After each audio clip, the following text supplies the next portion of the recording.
रामपुर गांव में पिछले 4 दिनों से लगातार बारिश हो रही थी। रामू का पुराना घर नमी की वजह से अंदर से गीला होने लगा था।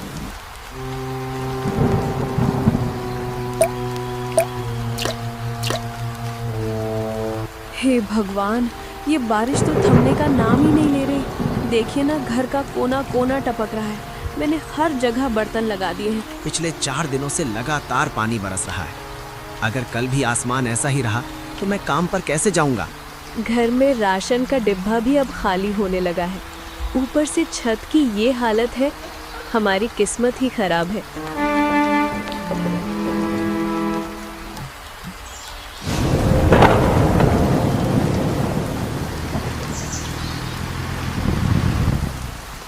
गाड़ी से रामू का बड़ा भाई माधव उतरा, जो सालों पहले शहर चला गया था। सीता, देख तो बाहर कौन आया है। इतनी तेज बारिश में गाड़ी लेकर कौन आ गया? अरे, ये तो बड़े भैया माधव हैं। पर भैया अचानक यहाँ कैसे? अरे वो आ गए हैं तो आने दीजिए, बड़े भाई हैं आपके। रामू, कैसे हो भाई? बाहर बहुत ज़्यादा बारिश हो रही है। गाड़ी चलाना भी मुश्किल हो गया था। शहर में काम से थोड़ा खाली हुआ तो सोचा तुम लोगों से मिल लूं। तुम्हारे घर की हालत तो काफ़ी ख़राब दिख रही है। हर जगह बर्तन रखे हुए हैं। क्या छत बहुत ज़्यादा टपक रही है? हाँ भैया, घर पुराना है तो बारिश में यही हाल होता है। आप अचानक आए तो थोड़ा अजीब लगा, क्योंकि सालों से कोई बातचीत नहीं थी। यहाँ रहने में आपको थोड़ी दिक्कत होगी। शहर जैसी सुविधा यहाँ नहीं है।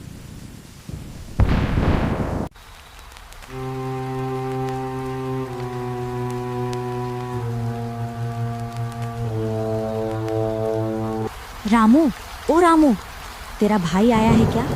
मैंने देखा बड़ी गाड़ी लेकर आया है। पर बेटा, मेरी एक बात मान, थोड़ा संभल कर रहना। शहर के लोग बड़े तेज होते हैं। सुना है शहर में उसका काम ठीक नहीं चल रहा। कहीं वो यहाँ की जमीन बेचने के चक्कर में तो नहीं आया? काकी, आप भी ना बस शुरू हो जाती हैं। भैया अभी तो आए हैं और आप अपनी कहानियाँ लेकर आ गई। वो मेरा सगा भाई है, वो ऐसा क्यों करेगा? और वैसे भी इस टूटे घर और बंजर खेत में रखा ही क्या है जो वो छीन लेगा? आप फालतू की बातें मत कीजिए। मैं तो तेरी भलाई के लिए कह रही हूँ, आगे तेरी मर्जी। मैंने देखा इधर पीछे वाले पुराने कोठार को देख रहा था। उसे घर की टपकती छत से कोई मतलब नहीं है। सुनिए, मुझे लगता है काकी गलत नहीं कह रही। मैंने भी देखा, भैया उस पुराने कोठार के दरवाजे को देख रहे थे। हमें उनसे सीधे पूछ लेना चाहिए कि बात क्या है। सीता, तुम भी वही सब बोल रही हो। पर हाँ, मुझे भी लग रहा है कि भैया कुछ छिपा रहे हैं। कल सुबह मैं उनसे साफ साफ बात करूंगा। रामू, तुम दोनों क्या बातें कर रहे हो? देखो, मैं जानता हूँ कि यहाँ हालात ठीक नहीं है। घर में खाने की भी दिक्कत है। रात बहुत हो गई है, अब सो जाओ। भैया, सच तो ये है कि हमें अब किसी पर भरोसा नहीं रहा। गांव के लोग कह रहे हैं कि आप यहाँ सिर्फ अपने फायदे के लिए आए हैं। क्या ये सच है? लोग तो कहेंगे ही रामू, उनका काम है कहना। पर क्या तुम अपने बड़े भाई को भी पराया समझने लगे? विश्वास की बात नहीं है भैया, बात हमारी जिंदगी की है। हमारी फसल मर चुकी है और घर में चूल्हा जलना मुश्किल हो गया है। ऐसे में अगर आप भी हमसे कुछ छिपाएंगे तो हम किसके पास जाएंगे? आप कोठार के पास क्या देख रहे थे? क्या वहाँ कुछ ऐसा है जो हमें नहीं पता? अभी बताने का समय नहीं आया है सीता। बारिश अभी भी तेज है और बाहर बहुत अंधेरा है। पहले इस रात को कटने दो। कल सुबह जब सूरज निकलेगा तो मैं खुद तुम्हें वो कोठार खोलकर सब दिखा दूंगा। ठीक है भैया, सुबह का इंतजार कर लेते हैं। रात बहुत हो गई है, अब सो जाओ। मैं यहीं बरामदे में हूँ।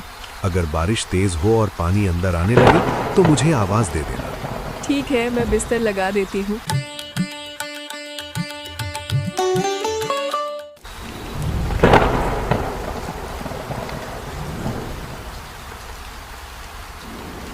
सीता, तुम सो जाओ, मैं थोड़ी देर जागूंगा। भैया के आने से और उस पुराने कोठार के राज से मेरे मन में बहुत हलचल है। कल सुबह मैं खुद उस कोठार का दरवाज़ा खुलवाऊंगा और देखूंगा कि वहाँ ऐसा क्या है जिसे भैया इतने सालों बाद चाबी लेकर ढूंढने आए हैं। पूरी रात रामू जागता रहा।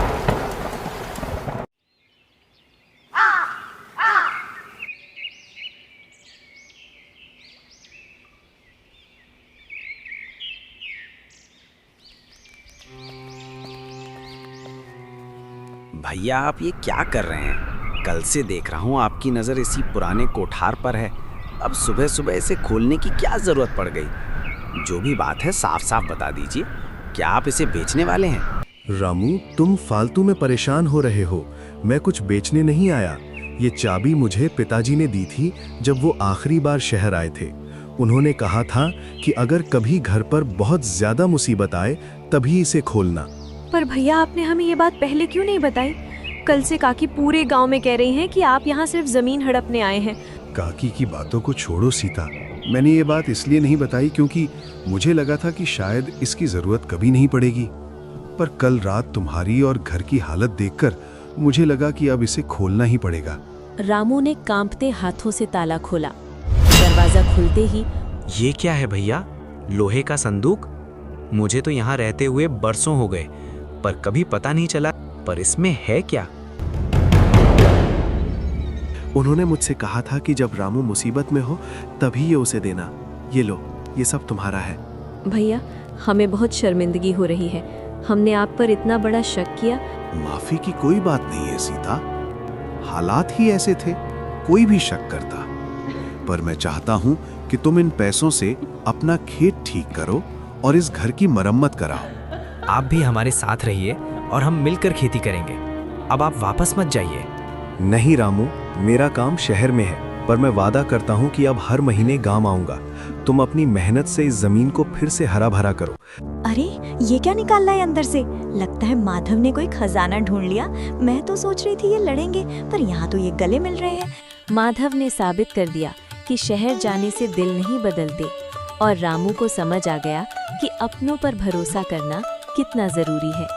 रामपुर गांव में अब खुशहाली की एक नई शुरुआत होने वाली।